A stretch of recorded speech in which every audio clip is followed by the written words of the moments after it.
हमारे में ये एक मैन सैलून है।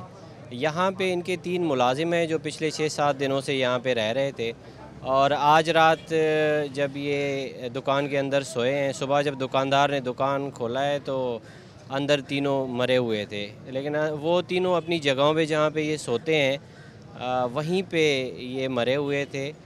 तो इनिशियली ये लगता है कि अंदर एक जनरेटर भी पड़ा हुआ है जिसका स्विच वगैरह लगा हुआ था और उन्होंने शायद लाइट जाने की वजह से अंदर जनरेटर चला के ये लोग सो गए हैं और जनरेटर से जो उसके गैस के अखराज से जनरेटर की इनकी प्रोबेबली डेथ हो गई है।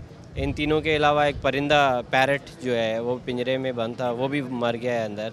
तो उससे लग ये रहा है कि जनरेटर के गैस की वजह से ये वफ़ात पा गई। नहीं, वो ख़ुद वॉलंटरीली यहाँ पे सोए। हाँ, उन्होंने सैलून की शाम को सफाई की है। उसके बाद दुकानदार ज़ाहिर है इसका शटर बंद करके जाएगा, वो शटर बाहर से बंद करके चला गया और जब लाइट चली गई है तो उसके बाद उन्होंने बंद शटर के पीछे ही अंदर ही जनरेटर चला लिया। ज़ाहिर है वो उस जनरेटर का जो गैस है उसको अखराज की जगह चाहिए थी, वो बाहर नहीं निकल सका तो अंदर ही उसका असर पड़ा इनके ऊपर और इनकी डेथ हो गई। हाँ, शनाख्त हो गई है, वो फर्दर डिटेल्स हम आपके साथ शेयर करें।